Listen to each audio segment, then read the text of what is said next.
अपनी बात खत्म करने के बाद विनीत ने मुड़कर गौरव को देखा। गौरव ने तुरंत सिर हिलाकर आगे कहा, बेफिक्र रहें अंकल, मुझे भी ऐसी लड़की में कोई दिलचस्पी नहीं है। मैं शायद पहले अंधा था, अब तो अगर वो खुद मेरे सामने आकर गिड़गिड़ाए तो भी मैं उस पर एक नजर भी नहीं डालूंगा। उसकी बात सुनते ही करतार अलायंस के सभी लोग हंसने लगे। तभी ध्रुव ने लाल ड्रेस वाली लड़की को पीछे मुड़कर देखा। उसकी भी आंखों में हैरत थी। जयंती झा? ध्रुव उसका नाम जानने की कब से कोशिश कर रहा था और अभी अभी विनीत ने उसका नाम बता दिया था। विनीत को इन्वेस्टिगेट कर पता चला था कि उसका असली नाम जयंती झा था। ध्रुव ने मन में कहा, क्या ये सच है? क्या वो सच में मालिनी नहीं है? ध्रुव के मन में एक पल के लिए यह ख्याल आया, पर उसने तुरंत अपना सिर हिलाते हुए कहा, नामुमकिन। वो ऐसी गलती नहीं कर सकता था। गौरव ने हंसते हुए कहा, जयंती झा झा फैमिली। मुझे लगा था कि ये करतार फैमिली से है अंकल। करतार अलायंस में ऐसे बैकग्राउंड की किसी लड़की को शामिल करना ये बहुत बड़ी चूक है। साथ में ये करतार अलायंस के लिए भी शर्म की बात है। अब जब सारी बातें हमने साफ कर दी हैं तो मुझे लगता है कि हमें इस गलती को संभालने की कोशिश करनी चाहिए। मैं आज रात ही झा फैमिली को खत्म कर दूंगा। गौरव झूठ नहीं बोल रहा था। उसके पास ऐसा करने की ताकत भी थी और अब बदला भी। ऐसा कहते समय भी गौरव की नजर लाल ड्रेस वाली लड़की पर ही थी, पर उस लड़की के हाव भाव में जरा भी बदलाव नहीं आया था। साफ था कि उसे इस बात की कोई परवाह नहीं थी कि गौरव ने अभी क्या कहा था। झा फैमिली को खत्म करने की बात सुनने के बाद भी वो ऐसे खड़ी थी जैसे झा फैमिली से उसका कोई रिश्ता ही ना हो। लाल ड्रेस वाली लड़की ने गौरव के चुप होने का इंतजार किया, फिर गौरव की तरफ देखकर कहा, तुम बोल चुके हैं और बोलोगे? इस सवाल को सुनने के बाद गौरव चौंक गया। लाल ड्रेस वाली लड़की की परफॉर्मेंस काफी ग्रेसफुल थी और वो गौरव की उम्मीदों से कहीं बेहतर थी, पर गौरव ने तुरंत खुद को संभालते हुए कहा, डर गई? अगर तुम्हें डर लग रहा है तो अब मेरे सामने घुटने टेक दो, नहीं तो करतार अलायंस से माफी मांगो। शायद अभी भी तुम्हें जीने का एक मौका मिल जाए। वहीं सबकी निगाहें गौरव पर थीं। लोग गौरव को इज्जत देते थे। केवल लाल ड्रेस वाली लड़की ही थी जो उसे फूटी आंख भी नहीं देख रही थी। लाल ड्रेस वाली लड़की ने गौरव को घूरते हुए बेफिक्री से कहा, ये एक बिगड़ैल बड़बोला लड़का है। उसके मुंह में जो आता है वो बोल देता है। असल में इसमें कोई टैलेंट नहीं है। ये शब्द सुनते ही गौरव का चेहरा लाल हो गया। वो गुस्से से फटने ही वाला था।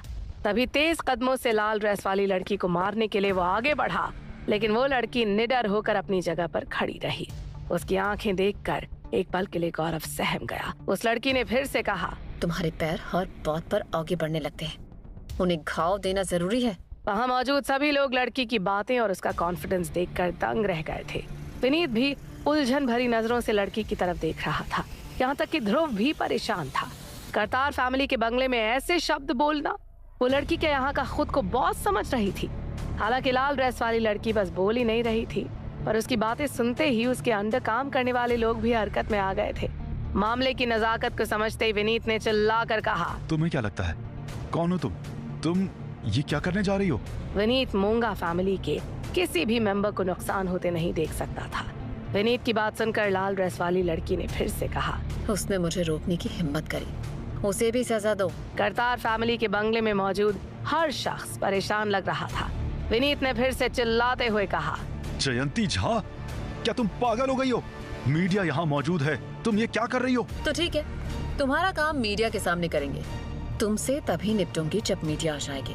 और तुम्हें एक बात बता दूं, मुझे कैमरों का डर नहीं है। उसकी बात खत्म होने पर उसके अंदर काम करने वाले लोग तुरंत गौरव पर टूट पड़े। अगले पल गौरव के पैर पर गहरा घाव दे दिया गया था। नहीं, मुझे छोड़, ये क्या किया? जब तक गौरव कुछ रिएक्ट कर पाता, उसका पैर खून से लथपथ हो चुका था। उसकी दर्द। सुपर स्टोरी बाय पीएफएम को सब्सक्राइब करें आगे के एपिसोड के लिए। सुपर स्टोरी बाय पीएफएम को सब्सक्राइब करें आगे के एपिसोड के लिए। से कांपती चीख से पूरा बंगला दहल गया था। वहां मौजूद हर शख्स सहमा खड़ा था और सबसे ज्यादा हैरान विनीत था। उसने सोचा नहीं था कि वो लड़की इतनी बेरहम होगी, वो भी तब जब विनीत ने उसे सबके सामने एक्सपोज कर दिया था। विनीत गुस्से में था। पीछे मुड़कर उसने गौरव को दर्द से छटपटाते देखा। अंकल, अंकल, मेरा पैर अंकल। विनीत जानता था कि गौरव के पैर में कितना दर्द हो रहा होगा, लेकिन वो कुछ भी नहीं कह पा रहा था।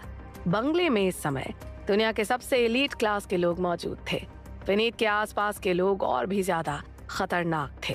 वो अपने साथ अमेरिका में हेल्स एंजल्स के लोगों को साथ लेकर आए थे। फिर भी लाल ड्रेस वाली लड़की के लोगों ने गौरव पर जरा भी रहम नहीं किया।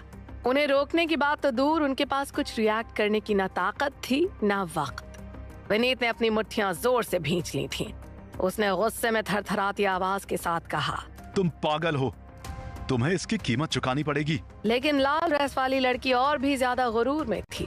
उसने विनीत को इग्नोर करते हुए कहा, जरूरी नहीं कि ऐसा ही हो। ऐसा ही होगा, तुम बस देखती जाओ। उसने गुस्से में गौरव को देखते हुए लड़की को धमकाने की कोशिश की थी, पर लड़की को कोई भी फर्क नहीं पड़ रहा था। ठीक इसी समय जर्नलिस्ट भी आ गए थे। विनीत ने उस लड़की को खतरनाक नजरों से देखकर कहा, तुम्हें इसकी बहुत बुरी सजा मिलेगी। मैं तुम्हें अपनी सफाई का कोई मौका नहीं दूंगा।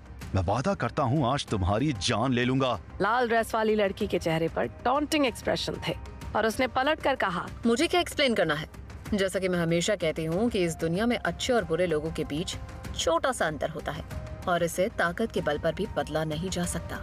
क्या तुम्हें सच में लगता है कि तुम मेरे खिलाफ जा सकते हो? विनीत गुस्से में था। अपने इमोशंस को कंट्रोल करने की कई कोशिशों के बावजूद वो खुद को रोक नहीं पा रहा था। उसने गुस्से में फुफकारते हुए कहा, तुम मौत को दावत दे रही हो। लाल ड्रेस वाली लड़की जानबूझकर उसे मीडिया के सामने उकसा रही थी।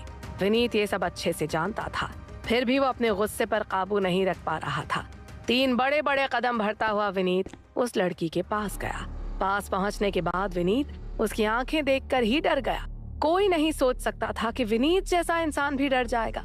वहीं दूसरी तरफ निहाल ने जब विनीत को उस लड़की के इतने पास देखा तो ध्रुव को वार्न करते हुए कहा, विनीत काफी मंझा हुआ खिलाड़ी है, साथ ही वो अमेरिका के हेल्स एंजल के साथ भी जुड़ा हुआ है। उसने अंडरवर्ल्ड के साथ मिलकर भी कई लड़ाइयां लड़ी हैं। आप तैयार रहना। ध्रुव ने सिर हिलाते हुए कहा, डोंट वरी, उसे अपना खेल खेलने दो। जब तक मैं यहाँ हूँ मालिनी को कोई नुकसान नहीं पहुँचा सकता है। ध्रुव को अभी भी यकीन था कि जयंती झा असल में मालिनी ही है। वहीं उस लड़की के चेहरे पर ऐसे भाव थे जैसे कि उसने कुछ गलत किया ही ना हो। ना ही उसे देखकर लग रहा था कि वो विनीत को कुछ समझ रही हो। गौरव ने पीछे से जोर से चिल्लाते हुए कहा, अंकल, आप किसका इंतजार कर रहे हैं? लेकिन विनीत फिर भी कुछ नहीं कर पा रहा था।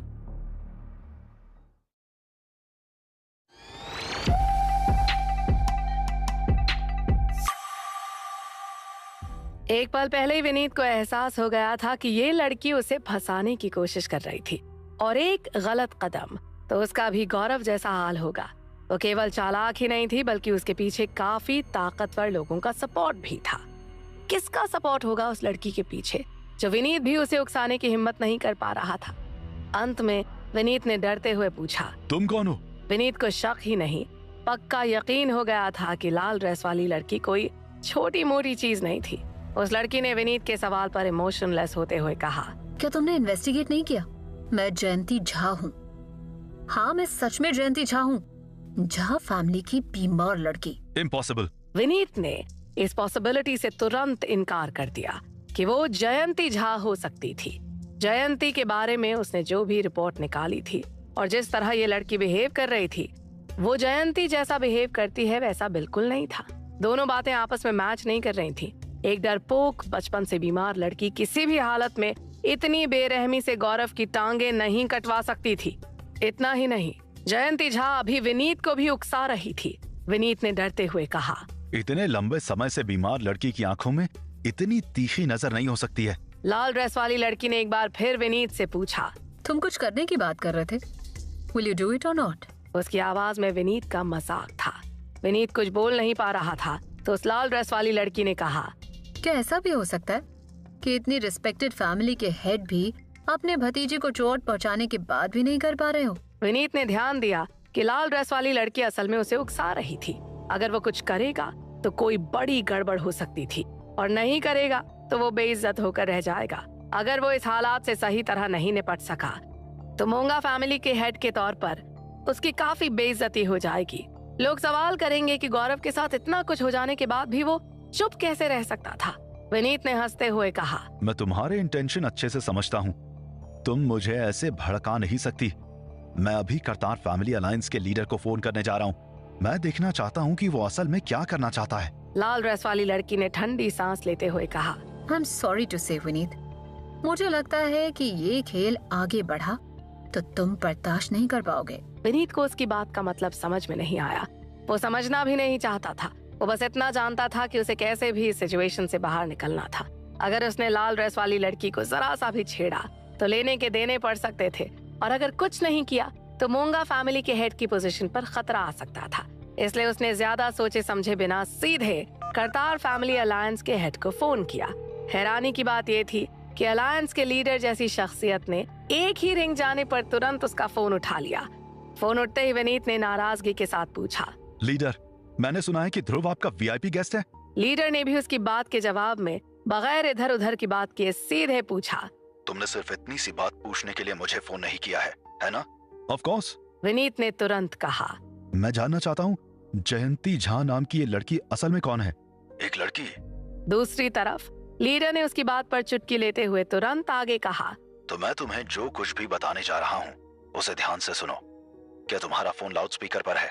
अगर है तो तुरंत लाउड स्पीकर ऑफ करो। इसके बाद विनीत ने उसकी बात को ध्यान से सुना, फोन को कान में लगाए हुए, और विनीत की शक्ल को देखकर ऐसा लग रहा था कि वो हैरान था, और हर सेंटेंस के साथ उसकी हैरानी बढ़ती जा रही थी। बात खत्म होने तक उसके चेहरे पर कॉम्प्लेक्स एक्सप्रेशन दिखने लगे। वो एक ही समय में डरा हुआ भी था और घबराया हुआ भी। उसे हैरानी भी हो रही थी और उसकी जान भी सूख रही थी। साथ ही लाल ड्रेस वाली लड़की को देखकर उसके हाथ पैर कांप रहे थे। उसे देखकर गौरव भी हैरान था। उसने दर्द को सहन करते हुए पूछा, अंकल क्या बात है, क्या हुआ? वहीं लाल ड्रेस वाली लड़की ने विनीत को घूर कर देखते हुए कहा, अब तुम किसका इंतजार कर रहे हो? क्या हुआ? कम ऑन, आओ आगे बढ़ो, मारो मुझे, हाथ लगाओ। उस लड़की की आंखें बहुत डरावनी लग रही थीं। विनीत उससे नजर नहीं मिला पा रहा था। इस समय विनीत का उसे लेकर सारा नजरिया बदल चुका था। उसने अभी अभी अलायंस के लीडर की बात सुनी थी। उसके सारे इमोशंस, उसके सारे कैलकुलेशंस गड़बड़ा गए थे। विनीत का चेहरा पीला पड़ गया था और हाथों में इतनी जान नहीं थी कि फोन भी पकड़ सके। विनीत को अपने कानों पर भरोसा नहीं हो पा रहा था। उसने हकलाते हुए कहा, हेड, आर यू सीरियस? ये नामुमकिन है। उसकी बात खत्म होने से पहले ही दरवाजे के बाहर एक के बाद एक कई लग्जूरियस कारों का काफिला आ गया। काफिला इतना बड़ा था कि खत्म होने का नाम ही नहीं ले रहा था। सभी अलग अलग ब्रांड्स की सबसे महंगी गाड़ियां थीं। सभी काले रंग की थीं और सभी का नंबर भी एक ही था। विनीत ने एक ही नजर में इन कार्स को पहचान लिया था। उन सभी गाड़ियों के मूवमेंट से लग रहा था कि किसी रॉयल फैमिली की गाड़ियां हैं। विनीत ने अलायंस हेड से जो सवाल किया था उसका जवाब उसे मिल चुका था, इसलिए विनीत ने हेड के जवाब का इंतजार भी नहीं किया। विनीत के हाथ में रखा फोन सीधे नीचे खिसक गया। उसने लाल ड्रेस वाली लड़की की तरफ देखकर कांपते हुए कहा, ये केवल एक गलत फहमी थी। नहीं, मेरा मतलब ये पूरी तरह से मेरी गलती थी। मुझसे बहुत बड़ी मिसअंडरस्टैंडिंग हो गई थी। विनीत बोलते वक्त हकला रहा था। जल्दी ही वो संभल कर आगे बोला, मेरा भतीजा गौरव, वो तो बेवकूफी की हद पार कर चुका है। वो एक पागल है, जैसे कोई गधा शेर की तरह दहाड़ने की कोशिश करना चाहता हो। उसका सोचने का तरीका और उसका काम करने का तरीका बहुत डिसअपॉइंटिंग है, जैसे जमीन में रेंगने वाला कीड़ा हवा में उड़ने का सपना देख रहा हो। बंगले में खड़ा हर शख्स हैरान था कि आखिर विनीत को ये क्या हो गया है। विनीत जैसा शख्स लाल ड्रेस वाली लड़की के सामने झुकने को कैसे तैयार हो गया। विनीत ने सच में उस लड़की के आगे अपना सिर झुका दिया था। उसने अपनी गर्दन नीचे कर कहा, ये सच में एक गलत फहमी थी मैम। आई होप आप समझेंगी। विनीत की इस हरकत से वहाँ मौजूद बाकी लोग लाल ड्रेस वाली लड़की की पहचान जानना चाहते थे। बाहर से आए गेस्ट को तो छोड़ो, अभी तक यहाँ रहने वालों को भी इस लाल ड्रेस वाली लड़की की असली पहचान पता नहीं थी। उन्हें बस इतना पता था कि करतार फैमिली में उस लड़की की एक अलग ही पोजीशन थी। उसे काफी बड़े काम सौंपे गए थे, जिसका मतलब था कि बंगले में सभी को उसके ऑर्डर्स मानने थे और किसी को उससे कुछ भी पूछने का कोई हक नहीं था। विनीत जो अभी कुछ देर पहले इतना एरोगेंट, इतना पावरफुल बन रहा था, सबसे ज्यादा हैरान उसी ने लोगों को किया था। वो तो सच में लड़की के पैरों में लौटने के लिए आमादा था। विनीत खामोशी से देख रहा था कि गौरव को पीटा जा रहा है। कोई रास्ता नहीं था कि वो 1 इंच भी पीछे हटे, लेकिन अब विनीत पीछे हट गया था। विनीत पूरी मोंगा फैमिली को रिप्रेजेंट कर रहा था, फिर भी वो पीछे हट गया था। इतना ही नहीं, उसने अभी अभी गौरव के लिए जाने क्या क्या कहा था। वहीं बंगले के बाहर गाड़ियां आती जा रही थी। बंगले के बाहर लोगों की भीड़ जमा हो गई थी। ये लोग सभी शाही घर के ऑफिसर्स और राजघराने के टॉप लेवल के ऑफिसर्स थे, जिन्हें देखते ही वहां मौजूद लोगों को कुछ समझ में आ गया था कि विनीत इतना क्यों झुक रहा था। पर विनीत के झुकने पर भी लाल ड्रेस वाली लड़की ने विनीत को देखकर अपनी खुशी को छिपाए बिना कहा, तुम मुझे सबक सिखाना चाहते थे ना? विनीत अभी भी सिर झुकाए खड़ा था।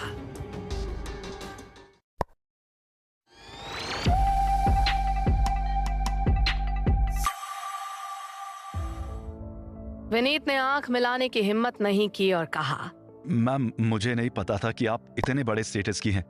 मैं अपनी पिछली सभी गलतियों के लिए माफी मांगना चाहता हूँ। मेरा भतीजा आपकी खूबसूरती पर फिदा हो गया था और वो अपनी उम्र के कारण अपने होश खो बैठा। ये मेरी भी गलती थी। मैं अपनी कमजोरी के कारण आपको पहचान नहीं पाया। अंकल, पास में गौरव अभी भी जमीन पर पड़ा हुआ था। वो पूरी तरह से सरप्राइज था। उसने अपने एरोगेंट और पावरफुल अंकल को देखा।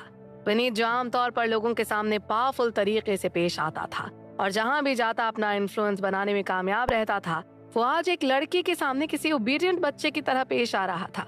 गौरव ने अंकल को कभी ऐसा करते नहीं देखा था। इसके अलावा विनीत को सबके सामने एक लड़की के सामने सिर झुकाना पड़ा, पर लड़की अभी भी विनीत को नीचा दिखा रही थी। लाल ड्रेस वाली लड़की ने पूछा, अपनी गलती मानने से क्या फायदा? मीडिया के लोग यहाँ हैं।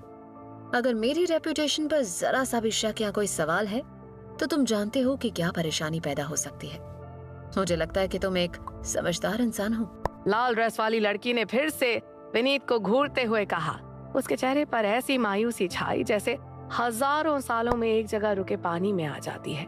एक पल बाद विनीत ने अपना सिर नीचे झुकाकर लाचारी के साथ कहा, मैम, हमारी मूंगा फैमिली हर तरह की रिस्पॉन्सिबिलिटी उठाने को तैयार है। अगर हमने कुछ गलत किया है तो मैं आपसे माफी मांगने को तैयार हूँ। गौरव के मन में भी बदले के भाव थे। उसके अंकल ने अपनी गलती मान ली थी और वो भी सबके सामने। ऐसा वो कैसे कर सकते थे? अब मीडिया के लोग भी विनीत को देख रहे थे। विनीत ने गौरव को सख्ती से देखकर ऑर्डर दिया, गौरव, यहाँ आओ, मैम से माफी मांगो। गौरव ने अपने दांत पीसते हुए कहा। क्या मुझे भी माफी मांगनी होगी? वो बेहद परेशान था। उसे तो सजा मिल गई थी, अब माफी भी मांगनी पड़ रही थी। विनीत की आंखों में गुस्सा था। उसने गौरव को घूरते हुए कहा, मैंने तुमसे यहाँ आने को कहा ना। विनीत गुस्से में दहाड़ना चाहता था, पर लाल ड्रेस वाली लड़की के सामने उसकी आवाज निकल नहीं पा रही थी और उसकी आंखें गौरव को यहीं खत्म कर देना चाहती थीं। वहीं गौरव के पास भी अपने दांत भींचकर चुपचाप अंकल के पास जाने के अलावा और कोई चारा नहीं था। लाल ड्रेस वाली लड़की के सामने जमीन पर पड़े होने के बाद भी गौरव के हाव भाव में कोई सुधार नहीं हुआ था। उसके होंठ फड़क रहे थे। फिर भी उसने मजबूरी में कहा, मैं आपसे माफी मांगता हूँ। मैं बहुत ज्यादा एरोगेंट था। लाल ड्रेस वाली लड़की को जैसे कोई फर्क ही ना पड़ रहा हो। वो वैसे ही खड़ी रही। फिर उसने पलट कर कहा, क्या तुम सच में माफी मांग रहे हो? तुम्हें अपनी गलती का एहसास है? ये सवाल सुनकर गौरव का दिल धड़क उठा। उसने फुफकारते हुए मन में कहा, सच में माफी मांगना क्या होता है? क्या तुम ये सोच रही हो कि हम मोंगा फैमिली के लोग तुमसे डरते हैं? ये करतार फैमिली की जगह है, इसलिए हम तुम्हें इज्जत दे रहे हैं। Super story by Gaurav, PFM को उसे सब्सक्राइब काफी देर करें तक चुप आगे के देखकर एपिसोड के विनीत लिए। पूरी ताकत से चिल्लाते हुए बोला, तो तुम ही बताओ, सच में माफी मांगना किसे कहते हैं? सच्ची माफी कैसे मांगी जाती है और क्या होती है? जवाब में लाल ड्रेस वाली लड़की ने गुस्से में आंखें तरेरते हुए पलट कर जवाब दिया, हमारे यहाँ माफी मांगने के लिए कदमों में बैठकर नजरें झुकानी पड़ती हैं। उसने कहा तो प्यार से था, पर उसकी आवाज में एक ऑर्डर था जिसे सुनकर गौरव गुस्से में दांत पीसता रह गया। लाचारी में उसने विनीत की ओर देखा। विनीत ने उससे कहा, गौरव, माफी ईमानदारी से मांगनी चाहिए। गौरव के पास अब ना कहने की हिम्मत नहीं थी। वो धीरे से नीचे झुका और घुटनों के बल जमीन पर बैठ गया। लेकिन किसी को उम्मीद नहीं थी कि उसके घुटने टेकते ही लाल ड्रेस वाली लड़की लापरवाही से पलटकर चली जाएगी। लाल ड्रेस वाली लड़की को जाते हुए देखकर गौरव और भी गुस्से में आ गया था। उसने अपने आप से वादा किया कि चाहे उसकी जान ही क्यों ना चली जाए, वो इस लड़की को छोड़ेगा नहीं। ये लड़की मरने लायक थी। लाल ड्रेस वाली लड़की ने थोड़ा आगे बढ़कर ध्रुव को देखकर कहा, चलो चलते हैं, लीडर तुम्हें देखना चाहते हैं। और फिर किसी पर नजर डाले बिना वो चली गई। ऐसा लग रहा था जैसे वो कह रही हो, बाकी कहानी मीडिया को बनाने दो। पहले से ही आज बहुत कुछ हो चुका है। ध्रुव और उस लाल ड्रेस वाली लड़की के चले जाने के बाद लोग भी धीरे धीरे तितर बितर होने लगे। वहाँ मौजूद हर शख्स अच्छी तरह जानता था कि इस मामले में जरा सी भी लापरवाही नहीं करनी चाहिए। अगर जयंती झा का झा फैमिली से कोई रिलेशन नहीं है तो कोई बात नहीं, हालांकि अगर ऐसा है भी तो विनीत की साइड लेना बहुत बड़ी गलती होगी। जब सब चले गए तो गौरव ने अपने अंकल विनीत से दहाड़ते हुए कहा, अंकल, क्या हम इसे ऐसे ही छोड़ देंगे? हमारी फैमिली की रेपुटेशन दांव पर लगी है। उस लड़की और ध्रुव के जाने के बाद ऐसा लग रहा था जैसे गौरव पागल हो गया हो। आपने मुझे इस लड़की के सामने घुटने टेकने पर मजबूर किया। इसके बाद बाहरी लोग मोंगा फैमिली को कैसे देखेंगे? हालांकि गौरव के इतना गुस्सा करने के बाद भी विनीत का चेहरा शांत था। काफी देर तक गौरव पर भड़ास निकालने के बाद विनीत ने उससे कहा, उसने तुम्हें जान से नहीं मारा, क्या ये काफी नहीं है? ये सुनकर गौरव हैरान रह गया। उसके लिए ये भरोसा करना भी मुश्किल था कि उसके सामने खड़ा शख्स सच में उसका पुराना वाला अंकल था। उसका विनीत अंकल काफी वाइल्ड, निडर और खूंखार था, जो कभी भी धमकियों के आगे नहीं झुकता था। खासकर जब बात मोंगा फैमिली की आती थी तो वो सरेंडर करने के बजाय मरना ज्यादा पसंद करता था। और आज एक छोटी लड़की उसे घुटनों के बल बैठा गई। इसके बाद भी वो खुश था कि जान से नहीं मारा गया। वो लड़की मोंगा को भी मजबूर कर सकती थी। गौरव के चेहरे के भावों को पढ़ने के बाद विनीत ने गौरव को देखकर कहा, क्या तुम जानते हो कि अलायंस के लीडर ने अभी अभी फोन पर मुझसे क्या कहा? गौरव हैरान था। वो इस सवाल का जवाब कैसे जान सकता था? गौरव ही नहीं, वहाँ मौजूद कोई भी शख्स उस बारे में नहीं जानता था। गौरव ने झल्ला कर कहा, वो क्या कहेगा? यही कि वो मोंगा फैमिली को इस तरह से बुली होते नहीं देख सकता, है ना? ये लड़की कोई छोटी मोटी लड़की नहीं है, ये रॉयल फैमिली की लड़की है। क्या तुमने देखा नहीं कि शाही घर के लोग अभी अभी यहाँ आए थे? इम्पॉसिबल। ये सुनकर गौरव लगभग उछल पड़ा। ये कैसे हो सकता है? इसका मतलब वो दुश्मन है। गौरव की बात सुनकर विनीत ने फिर से जवाब दिया, हाँ, पर वो एक लड़की भी है जिसको करतार अलायंस रॉयल फैमिली से रिश्ते सुधारने के लिए इस्तेमाल करता है। शाही फैमिली की लड़की के सामने घुटने टेकना पहले से ही हल्की सजा माना जाता है। ये सुनते ही गौरव का शरीर तुरंत ढीला पड़ गया। ये एक ऐसी खबर थी जो कटोका में मोंगा फैमिली की जिंदगी या मौत का फैसला कर सकती थी। गौरव को ठंडे पसीने आ रहे थे। उसने अपना पसीना पोंछते हुए कहा, अगर सच में ऐसा है तो हम उससे कैसे निपट पाएंगे? हम तो इस लायक ही नहीं हैं कि उससे निपट पाएं। गौरव डर गया था। अब जाकर उसने भी हार मान ली थी। पर विनीत ने गंदे तरीके से हंसते हुए कहा, नहीं, बात दरअसल इससे अलग है। अब हमारे लिए उससे निपटना आसान है। छोटी मोटी नोकझोंक से लेकर कटोका, निहाल और ध्रुव की कब्र खोदने तक अब सब आसान हो गया है। एक होशियार इंसान थोड़ी सी बेइज्जती सहकर बड़े टारगेट पूरे कर सकता है। क्या समझे? थोड़ी बेइज्जती झेल कर अगर बड़े फायदे मिल रहे हैं तो होने दो बेइज्जती। ये सुनकर गौरव हैरान था। उसका दिमाग विनीत की बातों को डिकोड नहीं कर पा रहा था। लोगों की नजर में उस लड़की की इज्जत देखकर गौरव को लग रहा था कि मोंगा फैमिली कभी उसका मुकाबला कर भी पाएगी या नहीं। जवाब था, बिल्कुल नहीं। सुपर स्टोरी बाय पीएफएम को सब्सक्राइब करें आगे के एपिसोड के लिए। सुपर स्टोरी बाय पीएफएम को सब्सक्राइब करें आगे के एपिसोड के लिए। गौरव विनीत की ओर मुड़कर बोला, अंकल, मुझे सच में उम्मीद नहीं थी कि उसका बैकग्राउंड इतना खतरनाक होगा। अगर मुझे पता होता तो मैं कभी उसके आसपास फटकता तक नहीं। उसे उकसाने का तो सवाल ही नहीं था। ये लड़की बहुत चालाक है। जब मैंने मौर्य होटल में उसे थप्पड़ मारा था तो उसने नाराजगी का जरा सा भी इशारा नहीं किया। मुझे कैसे पता चलता कि उसे कटोका रॉयल फैमिली के साथ शादी में मोहरे के रूप में इस्तेमाल किया जा रहा है। गौरव अपने आप को थप्पड़ मारना चाहता था। उसे उस लड़की में थोड़ी भी दिलचस्पी क्यों हुई?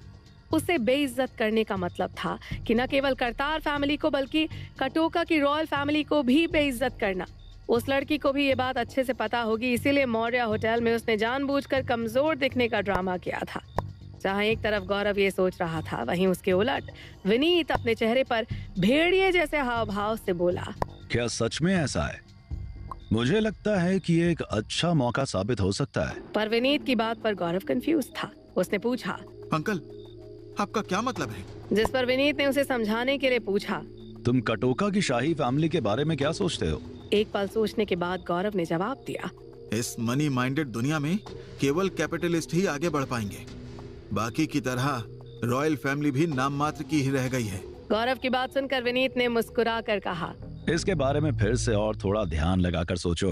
थोड़ा सोचने के बाद गौरव भी दंग रह गया और मुस्कुराते हुए बोला, असल में वो सिर्फ दिखावा कर रहे हैं, उनके पास अपनी कोई भी ताकत नहीं है। विनीत ने फिर से मुस्कुराते हुए कहा। इस बारे में फिर से सोचो। इस पॉइंट पर आकर गौरव ने जवाब दिया, नहीं अंकल, भले ही रॉयल फैमिली केवल नाम मात्र के लिए ही बची हो और वो लोग सिर्फ दिखावे के लिए ही हों, लेकिन इस दिखावे की वैल्यू बहुत ज्यादा है। अगर वो लोग इतने मीनिंगलेस होते तो कटोका उन्हें बहुत पहले ही हटा चुका होता। गौरव की बात पर विनीत ने गहरी मुस्कान के साथ कहा, तो ये देखने लायक है। जैसे ही हम पीछे हटेंगे तो ध्रुव और जयंती झा भी तुरंत खुद को एक्सपोज कर देंगे। विनीत के ऐसा सोचने के पीछे सबसे बड़ा कारण ये था कि उसे शक हो गया था। विनीत को लग रहा था कि जयंती झा के साथ जो कुछ भी हुआ है उसके पीछे निहाल की सोची समझी चाल होगी। सब कुछ निहाल ने पहले से ही तय कर लिया होगा। करतार फैमिली को इस्तेमाल करना और कटोका की रॉयल फैमिली के साथ शादी के रिश्ते बनाना, ये सब किसी बहुत ही दिमागदार इंसान की चाल होगी। और विनीत को पूरा शक था कि ये सब निहाल के दिमाग की उपज ही हो सकती है। गौरव को विनीत की बात समझ में आ रही थी। उसने फिर से पूछा, अंकल, क्या आप वाकई उस पर हमला करना चाहते हैं? क्या ये खतरनाक नहीं होगा? गौरव के वॉर्न करने पर विनीत ने मुस्कुराते हुए कहा, खतरनाक?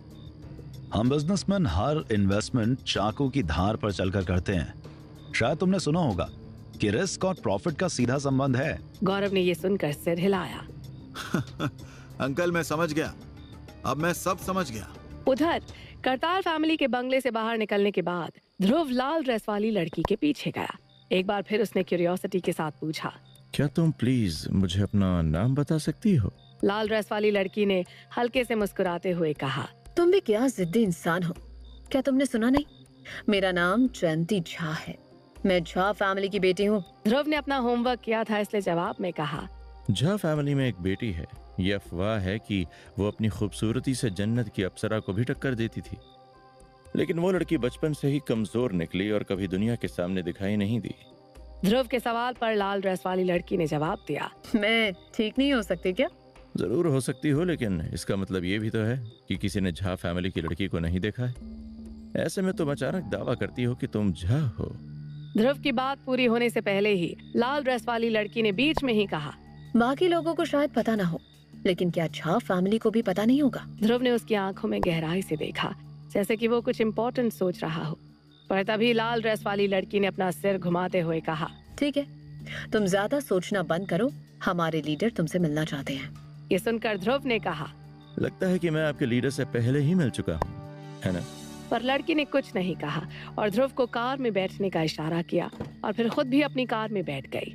समुद्र के किनारे कोस्टल रोड में इस समय जरा भी ट्रैफिक नहीं था और हवा भी हल्की चल रही थी। नजारे खूबसूरत थे। लगभग 30 से 40 किलोमीटर का सफर करने के बाद ध्रुव ने पूछा, तुम्हारे लीडर कहाँ रहते हैं? पहले मुझे लगा कि वो शायद समुद्र के किनारे कहीं रहते होंगे, पर लेकिन यहाँ तो चारों तरफ समुद्र ही समुद्र है। जिस पर लाल ड्रेस वाली लड़की ने मुस्कुराकर ध्रुव की ओर देखा और कहा, तुम किस बात से डरते हो? क्या तुम्हें लगता है कि मैं तुम्हें खा जाऊंगी? वाह। बोलने के बाद लाल ड्रेस वाली लड़की ने अपनी कार का एक बटन दबाया। ध्रुव हैरत में था। वो ध्रुव को अपने लीडर से फोन पर बात करवाने के लिए यहाँ लाई थी। ये कोई वीडियो कॉल नहीं थी, सिर्फ वॉइस कॉल थी। ये देखकर ध्रुव ने मन ही मन कहा, अगर वॉइस कॉल ही करना था तो ये मुझे इतनी लंबी ड्राइव पर क्यों लेकर आई थी? जल्द ही फोन के दूसरी तरफ वाले शख्स ने ध्रुव को अपना इंट्रोडक्शन दिया। एंड में ध्रुव ने पूछा, सर, क्या हम पहले भी मिले हैं? जिस पर दूसरी तरफ वाले शख्स ने हंसते हुए बोला, जरूर। इस बारे में सोचकर ध्रुव और भी ज्यादा हैरान था। कहीं ये तो नहीं कि ये वही शख्स था जिससे ध्रुव हॉस्पिटल में मिला था। लेकिन अभी जो आवाज आई थी वो एक मैकेनिकल आवाज से बात कर रहा था। इस आवाज में कोई एक्सप्रेशन नहीं था। इसका एकमात्र कारण यही होगा कि वो दूसरों की नजरों से बचकर रहना चाहता था।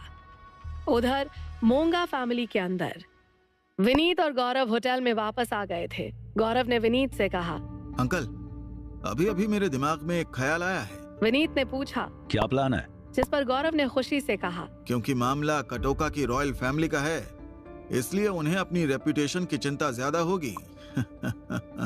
इतना कहकर गौरव हंस दिया। फिर उसने आगे कहा, हम लोगों से ये बताने की पहल कर सकते हैं कि ध्रुव और मैं एक ही लड़की के लिए भिड़ गए हैं। इस तरह कटोका की रॉयल फैमिली ध्रुव को भी नोटिस करेगी और मुझे भी।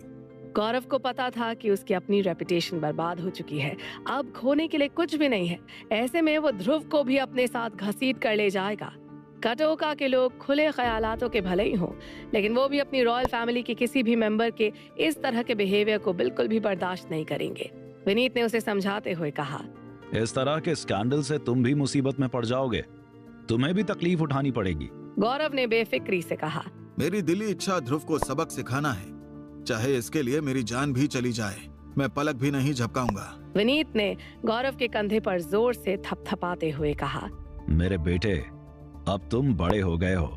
जिस पर गौरव ने मुस्कुराते हुए जवाब दिया, अंकल, दुश्मनों की मौजूदगी ही इंसान को बड़ा बनाती है। सही कह रहे हो, पर ध्यान रखना, एक लड़की का सहारा लेकर गलत अफवाह फैलाने को एक्सेप्ट नहीं किया जा सकता है। गौरव हैरान रह गया। उसने विनीत से कहा, अंकल, ये एक्सेप्ट क्यों नहीं है? मुझे लगता है कि एक बढ़िया तरीका है। मुझे अपनी रेपुटेशन की कोई परवाह नहीं है। मैं उससे निपटने के लिए अपनी रेपुटेशन को दांव पर लगाने को तैयार हूं।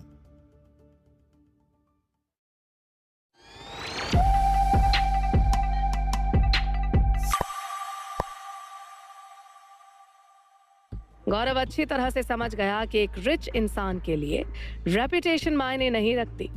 मोंगा फैमिली की हजारों लाखों लोग रोज तारीफ करते होंगे और लगभग इतने ही लोग रोज गंदा गंदा भी बोलते होंगे, लेकिन तारीफ, ये बुराई, दोनों ही मोंगा फैमिली के लिए फायदेमंद साबित होती हैं। एक ऐसा समाज जहां पैसा ही सब कुछ है और पैसा दुनिया को चलाने से कहीं ज्यादा है। विनीत ने समझाया, गौरव, पैसे पर टिके हुए समाज में पैसा होना केवल इकोनॉमिक एक्टिविटी को कमांड करने तक लिमिटेड नहीं है। ये एक बड़ी रिस्पॉन्सिबिलिटी भी निभाता है, जिसमें रेपुटेशन और मोरालिटी का इन्फ्लुएंस भी शामिल है। इस तरह से बात करने का मतलब ये है गौरव कि तुम भी ध्रुव के जाल में फंस रहे हो। ध्रुव बहुत ही बेशर्म इंसान है और वो अक्सर कुछ अनएक्सपेक्टेड तरीकों को काम में लेता है। उसकी पर्सनल रेपुटेशन अब कोई मायने नहीं रखती, लेकिन मोंगा फैमिली की रेपुटेशन अभी बहुत इंपॉर्टेंट है। अगर कोई शख्स मैच्योर नहीं हो तो दुनिया उसकी चालों के लिए उसे माफ कर सकती है, लेकिन मोंगा फैमिली अब मैच्योर हो चुकी है, हम उसके तरीके नहीं अपना सकते। विनीत ने गौरव की नजरों को देखकर फिर से कहा, यहाँ गौर करने लायक बात यह है कि पैसा होने से आपको सिर्फ रिसोर्सेज नहीं मिलते, बल्कि ये तुम्हारे बिहेवियर और समाज में तुम्हारी इमेज को भी डिफाइन करता है। अगर तुम अभी भी छोटे और घटिया तरीकों का सहारा लेते हो तो समाज तुमको माफ नहीं करेगा। मोंगा फैमिली के लिए अब समय आ गया है कि वो अपनी रेपुटेशन को बनाए रखें और अपने काम करने के तरीकों में हाई लेवल के मॉरल स्टैंडर्ड्स का पालन करें। गौरव ने तुरंत अपना सिर हिलाया। उसे मानना पड़ा कि उसके अंकल सही कह रहे थे। उसने विनीत से पूछा, तो फिर हमें क्या करना चाहिए? जिस पर विनीत ने हंसते हुए कहा, जल्दी मत करो, लोन वुल्फ को पेशेंस रखना चाहिए। जैसे ही विनीत ने बोलना बंद किया, मोंगा फैमिली का एक मेंबर उसकी ओर बढ़ा। उसने धीमी आवाज में विनीत के कान में कुछ फुसफुसाया। उसकी बात सुनने के बाद विनीत चौंक गया। उसने हैरानी से पूछा, तुम जो कह रहे हो उसमें श्योर हो? जवाब में उस शख्स ने गंभीरता से कहा, ये सच है। आयरलैंड में हमारे लोगों ने इसे कंफर्म किया है। उसका जवाब सुनकर विनीत के होठों पर मुस्कान आ गई। वो काफी एक्साइटेड लग रहा था। गौरव ने अपने अंकल की खुशी देखी तो पूछा, अंकल, क्या हो रहा है? गौरव का हाथ पकड़ते हुए विनीत ने कहा, हमें अब रॉयल फैमिली के पास जाना चाहिए, उनके लोगों से मिलना होगा। जो लड़की उन लोगों ने भेजी है वो जयंती झा नहीं है। ये सुनकर गौरव हैरान था। उसने पूछा, तो वो कौन है? जवाब में विनीत ने कहा, दिलचस्प बात यह है कि कोई मास्टरमाइंड बैकग्राउंड में बहुत बड़ा खेल खेल रहा है। कटोका रॉयल फैमिली को धोखा देने के लिए काफी हिम्मत चाहिए। वो सच में काफी खतरनाक खिलाड़ी होगा। अगर हमें अभी अभी ये जानकारी न मिलती तो शायद वो अपने इंटरकास्ट मैरिज के प्लान में कामयाब भी हो सकता था। ये खबर मिलते ही विनीत खुशी से फूला नहीं समा रहा था। वो तुरंत रॉयल फैमिली से मिलने चला गया। रॉयल फैमिली के गेट पर विनीत और गौरव दरवाजे पर काफी देर तक मीटिंग के लिए इंतजार करते रहे। आखिर में जब विनीत ने देखा कि उसे कोई अंदर नहीं जाने दे रहा है तो उसने गेटकीपर से कहा, मैं मोंगा फैमिली से हूँ, मैं आपके कमांडर से मिलना चाहता हूँ। ये वो टोकन है जो उसने मुझे दिया था, जिसमें कहा गया है कि अगर मुझे कोई मामला निपटाना है तो मैं सीधे उसे आकर मिल सकता हूँ। आप प्लीज थोड़ा जल्दी कीजिए, मैं काफी देर से वेट कर रहा हूँ। दरवाजे पर खड़े आदमी ने टोकन पर नजर डाली। ये वास्तव में कमांडर का टोकन था, लेकिन फिर भी उसने विनीत को रोकते हुए कहा, कमांडर घायल हैं। वो कुछ दिन पहले आयरलैंड के एक गेम का पर्दाफाश करने के बाद घायल हैं। तब से वो एक बंद कमरे में आराम कर रहे हैं। और आजकल किसी भी गेस्ट से नहीं मिलना चाहते। विनीत को कमांडर की हालत के बारे में कुछ भी नहीं पता था। खबर इतनी इम्पोर्टेंट थी कि केवल शाही घर की सीक्रेट आर्मी ही उसकी मदद कर सकती थी। विनीत की एकमात्र रणनीति ये भी थी कि यहाँ कमांडर से मिलकर उसे सब कुछ बता दे। विनीत ने धमकी भरे अंदाज में कहा, मेरे पास ज्यादा वक्त नहीं है। अगर ये मामला कटोका की रॉयल फैमिली को शर्मसार करता है तो इसके लिए आप जिम्मेदार होंगे। खबर बहुत इंपॉर्टेंट है और मेरा कमांडर से मिलना बहुत जरूरी है। अगर देरी की तो रॉयल फैमिली को परेशानी का सामना करना पड़ सकता है। विनीत के धमकाने के बाद भी उस शख्स को कोई फर्क नहीं पड़ा। उसने जवाब दिया, कमांडर अभी किसी से मिलना नहीं चाहते। बेहतर होगा कि आप अपॉइंटमेंट लेकर आइए। हम केवल उनका ही कहा मानते हैं। उन्होंने हमें किसी से भी नहीं मिलने के लिए कहा है। गेटकीपर की बात सुनकर विनीत ने फिर से कहा, पर लेकिन उसकी बात पूरी होने से पहले ही गेटकीपर ने विनीत को झाड़ते हुए कहा, आपको एक बार में समझ में नहीं आ रहा है क्या? कहा ना कमांडर किसी से मिलना नहीं चाहते। चले जाइए, मेरा और अपना समय बर्बाद मत करिए। लेकिन गेटकीपर की बात खत्म होते ही अंदर से एक अनजान जगह से एक हल्की सी आवाज सुनाई दी। उसे अंदर आने दो। दरवाजे पर खड़ा गेटकीपर उस आवाज को सुनकर कांप उठा। उसे हैरानी हो रही थी कि कमांडर ने इतनी जल्दी उसे अंदर आने के लिए कह दिया। गेटकीपर ने तुरंत तन कर खड़े होते हुए कहा, आई अंडरस्टूड सर। फिर विनीत को कमांडर के महल जैसे बंगले के एक सीक्रेट रूम में ले जाया गया। जल्द ही विनीत सफेद दाढ़ी वाले एक बूढ़े के सामने खड़ा था। मोंगा फैमिली का हेड होने के कारण विनीत उस बुजुर्ग इंसान के सामने काफी पोलाइटली बिहेव कर रहा था। उसने कहा, सर, आपसे काफी साल से नहीं मिला। मैं ये गिफ्ट्स आपके लिए लाया हूँ। सभी अमेरिका से तैयार किए गए हैं। सफेद दाढ़ी वाला बूढ़ा आदमी जल्दी से अपना हाथ उठाकर बोला, इसकी कोई जरूरत नहीं है। बोलो, तुम यहाँ किस लिए आए हो? सीधे मतलब की बात करो। इशारा मिलते ही विनीत ने सीधे सवाल किया, सर, क्या आप जानते हैं कि करतार अलायंस और कटोका रॉयल फैमिली के बीच शादी होने जा रही है? सफेद दाढ़ी वाले शख्स ने सिर हिलाकर कहा, मुझे पता है ये क्या चल रहा है। दोनों के बीच में काफी पहले से टेंशन चल रही थी। उसे खत्म करने के लिए इस तरह की शादी के रिश्ते कायम किए जा रहे हैं और मैं इससे खुश हूँ। और फिर विनीत ने सीधे सीधे अपनी बात कह दी। सर, पुराने जमाने से ही राज परिवारों के साथ साजिशें होती आ रही हैं और जानबूझकर किसी जानकारी को छुपाना राजा को धोखा देने के बराबर संगीन जुर्म माना जाता था। दरअसल मेरे पास अपने कुछ सोर्सेज हैं और मुझे पता लगा है कि झा फैमिली में जयंती झा जैसी कोई लड़की नहीं है। ये सुनकर सफेद दाढ़ी वाला शख्स एक पल के लिए बेचैन हो गया, पर उसने तुरंत ही अपने आप को काबू में कर लिया और तुरंत पूछा, क्या तुम जानते हो कि तुम क्या कह रहे हो? इतनी बड़ी बात कहने का अंजाम भी जानते हो तुम? क्या तुमको पक्का यकीन है? कमांडर के सवाल से एक पल के लिए विनीत डर गया था, पर यहाँ आने से पहले ही वो इन सब के लिए तैयार होकर आया था।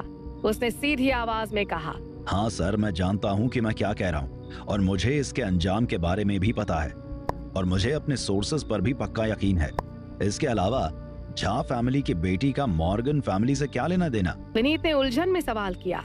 ये सुनकर उस बुजुर्ग शख्स ने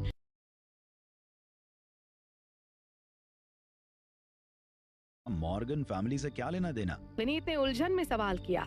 ये सुनकर उस बुजुर्ग शख्स ने थोड़ा डिटेल में बताया। 20 साल पहले मॉर्गन फैमिली ने झा फैमिली की बदौलत आयरलैंड में बहुत पैसा कमाया था।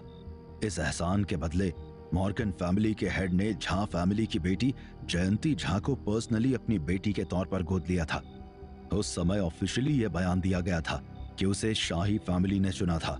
ये सुनते ही विनीत को तुरंत समझ में आ गया। उसने कमांडर से कहा, मैं समझता हूँ ये केवल लड़की को गोद लेने की बात नहीं थी, बल्कि रॉयल फैमिली से कनेक्शन हमेशा के लिए बनाए रखने के लिए ये कदम उठाया गया था। इससे मॉर्गन फैमिली रॉयल फैमिली से हमेशा के लिए कनेक्ट हो गई होगी, या ये कहें कि मॉर्गन फैमिली ने झा फैमिली में एंट्री पाने की इच्छा से ये कदम उठाया होगा। सही कह रहे हो। सफेद दाढ़ी वाले बूढ़े ने जवाब दिया।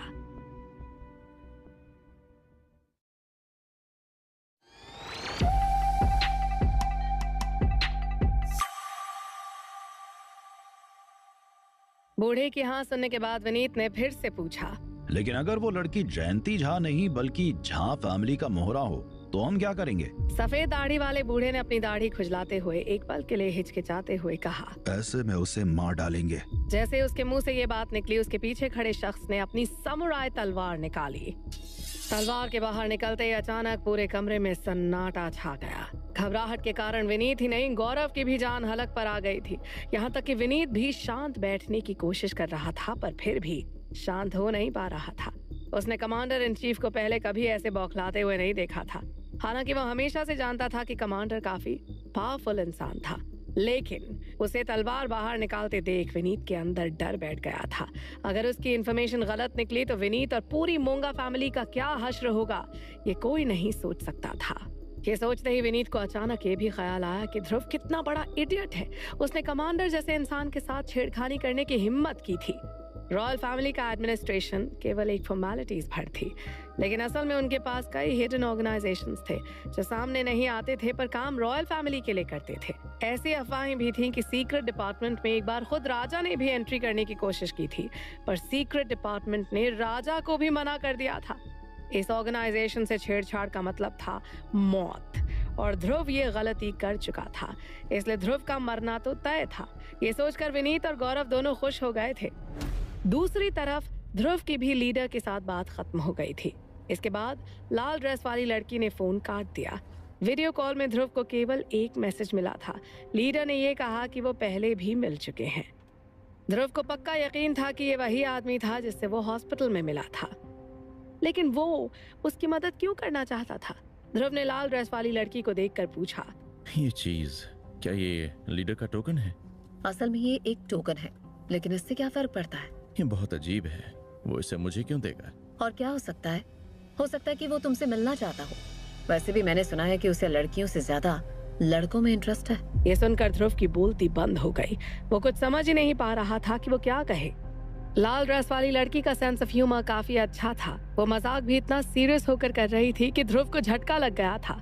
अंत में ध्रुव ने कहा, पर मुझे कोई इंटरेस्ट नहीं है, शायद मुझे इसे फेंक देना चाहिए। तुम बहुत डरपोक हो। मुझे लगा कि तुम सख्त इंसान होगे, लेकिन तुम तो आम इंसान निकले। जब वो बोल रही थी तब ध्रुव उसे एकटक देख रहा था।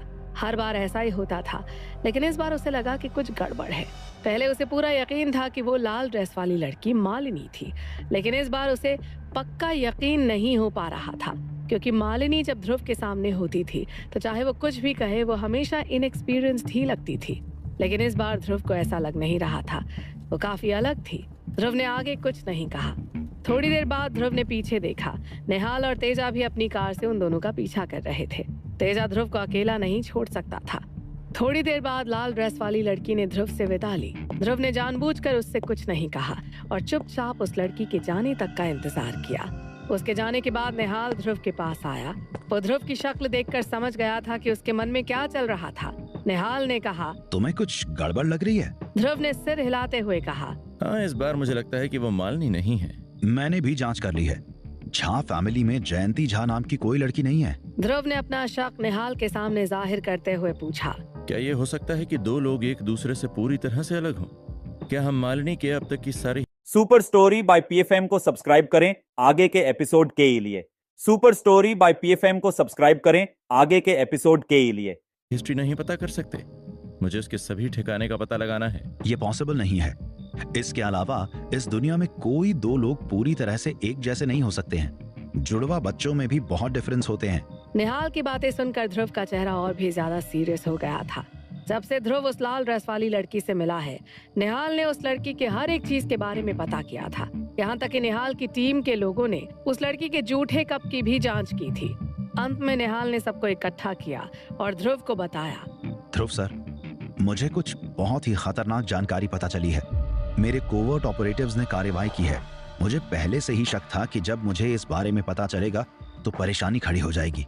जब ध्रुव ने देखा कि निहाल काफी टेंशन में था तो उसने पूछा, आखिर हुआ क्या? ध्रुव के पूछने पर निहाल बताने जा रहा था, पर साफ दिख रहा था कि वो काफी डरा हुआ था। उसकी सांसें अंदर और बाहर जाती साफ सुनाई दे रही थीं। उसने कहा, जयंती झा की पूरी आइडेंटिटी ही नकली है। मुझे नहीं पता कि मॉर्गन फैमिली ने जानबूझकर ऐसा किया है या उन्हें इस बात की जानकारी नहीं थी कि जयंती झा बीमार पड़ गई थी और सालों पहले उसकी मौत हो गई थी। लेकिन इस बात की पॉसिबिलिटी भी बहुत कम है कि मॉर्गन जैसी शार्प माइंड फैमिली ऐसी गलती करेगी। दूसरे शब्दों में, मॉर्गन फैमिली ने जानबूझकर ऐसा किया था, क्योंकि ये लड़की बिल्कुल जयंती झा जैसी दिखती है। न केवल उसकी आवाज सेम है, बल्कि उसके फिजिकल और फेशियल फीचर्स और उठने बैठने का तरीका भी लगभग एक जैसा ही था। ध्रुव हैरान था। उसने पूछा, तुमने क्या कहा? ये लाल ड्रेस वाली लड़की मालिनी और असली वाली जयंती झा तीनों लोग एक जैसे कैसे हो सकते हैं? कहीं तीनों लड़कियां जुड़वा तिड़वा तो नहीं है? निहाल ने भी अपना पसीना पोंछते हुए कहा। बाकी दोनों लड़कियों के बारे में मैं कुछ नहीं जानता और ना ही कुछ कह रहा हूँ। मालिनी का पता नहीं है और असली जयंती झा मर चुकी है।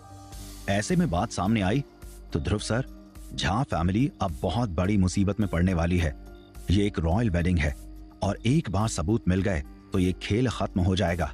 अगर कटोका की मॉर्गन फैमिली इससे निपटने के लिए कोई बहाना बनाती है या अपनी गलती मानती है तो ठीक है, लेकिन अगर वो हम पर हमला करते हैं तो इसका बहुत बुरा अंजाम होगा। ध्रुव कुछ देर तक खामोश रहा और फिर निहाल ने गहरी सांस लेकर कहा, और अभी अभी पता चला है कि विनीत ने रॉयल फैमिली के कमांडर के कान भरे हैं। उनकी डाक टीम इस लड़की को गिरफ्तार करने के लिए निकल गई है। ध्रुव ने निहाल की बात सुनी पर उसने कुछ भी रिएक्ट नहीं किया। हालांकि उसे थोड़ा बहुत पता था, शायद ये कटोका और मॉर्गन फैमिली के बीच कोई जबरदस्त प्लानिंग बनाई गई थी। उन्होंने इसका इस्तेमाल गड़बड़ करने के लिए किया था। ध्रुव को इस मामले की बारीकियां पता नहीं थी, लेकिन वो इतना जानता था कि किसी भी सूरत में वो उस लाल ड्रेस वाली लड़की को परेशानी में पड़ने नहीं देगा। ध्रुव ने निहाल से पूछा, अब हम क्या कर सकते हैं? भले ही ये लाल ड्रेस वाली लड़की जयंती झा न हो, पर अगर उन दोनों के बीच थोड़ा सा भी संबंध होगा तो ध्रुव हार नहीं मान सकता था।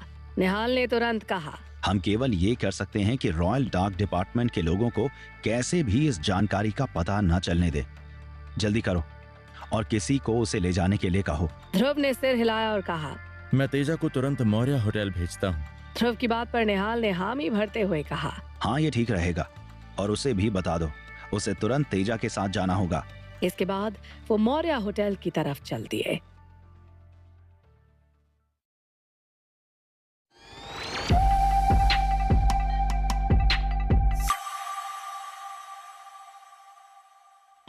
मौर्य होटल में ऐसा लग रहा था कि बहुत देर हो चुकी थी। गौरव अपने आदमियों के साथ पहले ही मौर्य होटल के एंट्रेंस गेट पर खड़ा था और उसके साथ रॉयल फैमिली के डाक डिपार्टमेंट के लोग भी आए सुपर थे। स्टोरी बाय गौरव ने पीएफएम ध्रुव को देखते ही सब्सक्राइब करें कहा, आगे के गिल, एपिसोड के हम लिए। फिर से मिल गए। आप थोड़ा लेट हो गए हैं। आप बस गंदगी साफ कर सकते हैं क्योंकि अब बहुत देर हो चुकी है। गौरव पहले ही कुछ लोगों को लेकर मौर्य होटल के गेट पर खड़ा होकर उसे सील कर चुका था। इस पल गौरव के चेहरे पर मुस्कान फैल गई। उसे पता था कि ध्रुव आ रहा है, पर अब ध्रुव क्या कर सकता था? गौरव ने ध्रुव को देखकर कहा, मिस्टर गिल, मैंने सुना है कि आपके पास बहुत सी तरकीबें हैं, लेकिन क्या आप इस मामले में भी इंटरफेयर करने जा रहे हैं? आपको एक बार फिर से सोच लेना चाहिए कि वो लड़की अब बहुत इंपॉर्टेंट हो गई है। ऐसे में क्या ज्यादा जरूरी है, आपकी रेपुटेशन या वो लड़की? एक बात और मिस्टर गिल, किसी बिजनेसमैन को दूसरे देश के अंदरूनी मामलों में जरा सा भी इंटरफेयर नहीं करना चाहिए। और यहाँ पर जहाँ पहले से ही लोगों के ओपिनियन आपके लिए अच्छे नहीं हैं, ऐसी जगह तो बिल्कुल भी नहीं। गौरव ने जब अपनी बात पूरी की तो उसके चेहरे पर एक मुस्कान थी, जीत की मुस्कान। ध्रुव मौर्य होटल के अंदर जाना चाहता था, लेकिन गौरव ने उसे अंदर जाने से रोकते हुए कहा, मिस्टर गिल, आपको अंदर जाने की बहुत जल्दी है। ध्रुव की आंखों को देखकर ऐसा लग रहा था जैसे वो गौरव को यहीं इसी वक्त खत्म कर देना चाहता हो। रास्ते से हट जाओ। एक तरफ हटो।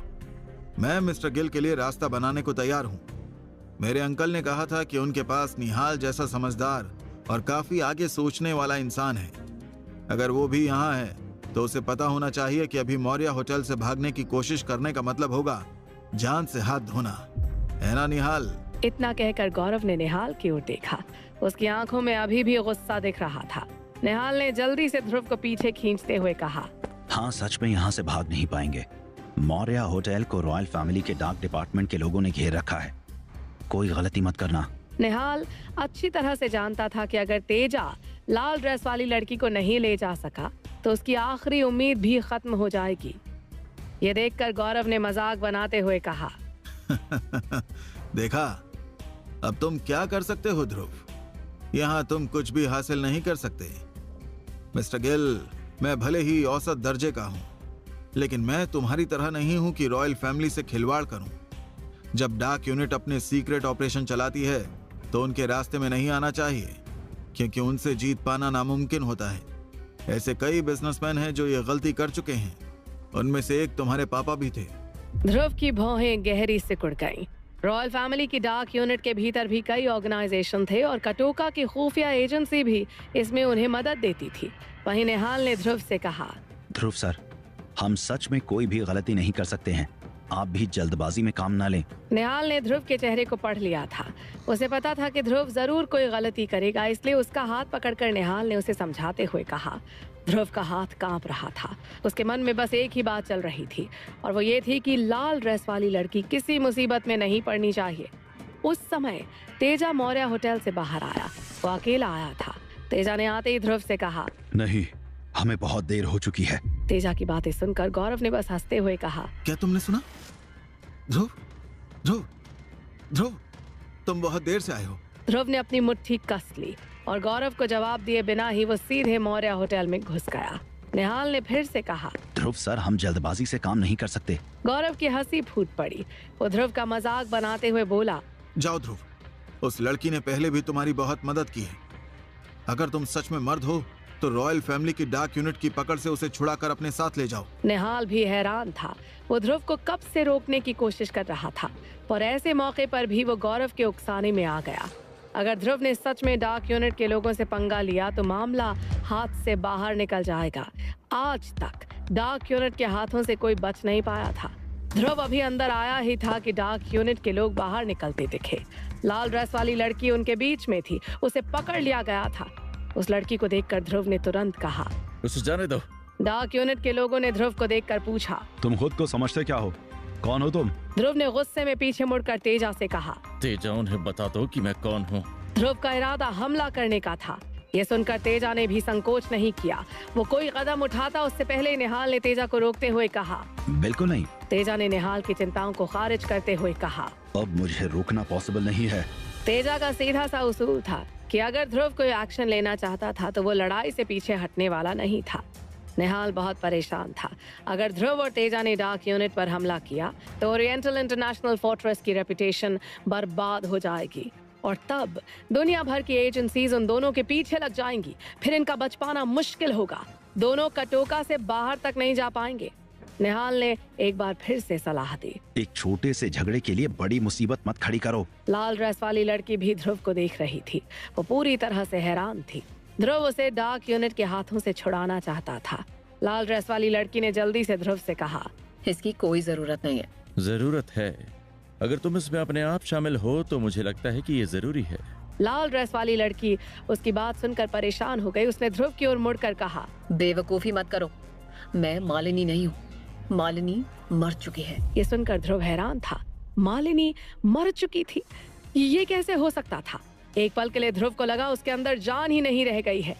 वो अपनी जगह पर खड़ा रह गया। उसका शरीर बर्फ सा बन गया था। लाल ड्रेस वाली लड़की ने अपने बगल में खड़े डार्क यूनिट के शख्स की ओर मुड़कर कहा, वहाँ ऐसे क्यों खड़े हो? मुझे ले चलो। यह साफ था कि वो जल्दी में थी। अगर उसे जल्दी नहीं ले जाया गया तो कुछ भयानक हो सकता था और वो लड़की ये बात अच्छे से समझ चुकी थी। लाल ड्रेस वाली लड़की को बाहर आते देखकर गौरव ने मुस्कुराते हुए कहा, नॉट बैड। मुझे लगा कि ध्रुव के पास कुछ कैपेसिटी है, पर यह नहीं सोचा था कि वो तुम्हें भी इतनी आसानी से छोड़ देगा। गौरव का एक एक अल्फाज ऐसा था जैसे किसी के कानों में सुई चुभो दी गई हो। गौरव की बात खत्म होने से पहले ही ध्रुव भी बाहर आ गया। ध्रुव के चेहरे पर गुस्सा था, जिसे देखकर लाल ड्रेस वाली लड़की ने आंखों के इशारे से ध्रुव को मना कर दिया। वो ध्रुव को लापरवाही से काम न करने का इशारा कर रही थी। निहाल के चेहरे पर भी वही भाव थे। उसी समय दूर से एक कार आती दिखाई दी। कार की खिड़कियों पर काले रंग की फिल्म चढ़ी थी। उस कार को देखते ही डार्क यूनिट के लोग तन कर सीधे खड़े हो गए। पर हैरानी की बात यह थी कि इस कार में वो नहीं था जिसे होना चाहिए था, बल्कि कार के रुकते ही उसके अंदर से विनीत बाहर आया। विनीत और निहाल ने एक दूसरे को देखा। उनके बीच टकराव साफ दिख रहा था। विनीत ने हंसते हुए कहा, निहाल, अब तुम्हारा दिमाग काम नहीं कर रहा है क्या? लोग अक्सर मेरे सामने तुम्हारी तारीफ करते थे, पर आज तुम ऐसे लाचार खड़े हो। 10 साल से छल कपट करते करते थक नहीं गए? 10 साल से हरमन के पीछे खड़े रहते रहते तुम्हारी कमर नहीं दुखती? इतने सालों में तुम्हें पता नहीं चल पाया कि तुम सिर्फ एक मोहरा हो? गुस्से से भरा निहाल बिना कुछ कहे विनीत को घूरता रहा।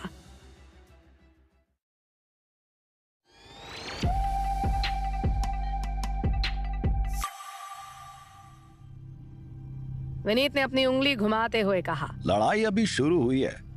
मैं तुम्हें मोंगा फैमिली का विरोध करने का अंजाम भुगतने के लिए मजबूर कर दूंगा। इतना कहकर विनीत गौरव की ओर चल पड़ा। उसके जाते ही निहाल मुस्कुरा दिया।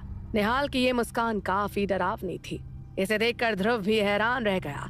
ध्रुव को निहाल हमेशा एक जेंटलमैन लगता था और उसके स्किल ऐसे थे कि वो एक टॉप लेवल का प्लेयर था। चलो वापस चलते हैं। विनीत फिर निहाल की ओर मुड़कर बोला, निहाल मैं वो हूँ जिसने राणा फैमिली को इस्तेमाल करके आयरलैंड में लेआउट सेट किया था, और मैं ही वो इंसान हूँ जिसने दिव्या राणा को तुम्हारी मौत के लिए भेजा था। अब मैं ही हूँ जिसने तुम्हें जानबूझकर यहाँ आने पर मजबूर किया है। मैं तुम्हें मारना चाहता हूँ। अगर तुम्हें बुरा लग रहा हो तो आओ और मुझसे अपना बदला ले लो, लेकिन क्या तुम में ऐसा करने की हिम्मत है? विनीत उसे उकसा रहा था। उसकी निगाहें बहुत खतरनाक थीं। ऐसा लग रहा था कि उसके और निहाल के बीच की दुश्मनी इतनी सरल नहीं थी। पर निहाल चुपचाप खड़ा रहा। गौरव विनीत के पीछे आकर हंसते हुए बोला, अंकल, ये आदमी इतना भी अच्छा नहीं है। ये वैसा नहीं है जैसी आयरलैंड में इसके लिए अफवाहें फैली हुई हैं। ओह, वैसे डाक एजेंट अभी अभी नकली जयंती झा को लेके गए हैं। मैं एजेंसी में एक सुझाव देना चाहता था। विनीत ने हैरानी से पूछा, कौन सा सुझाव?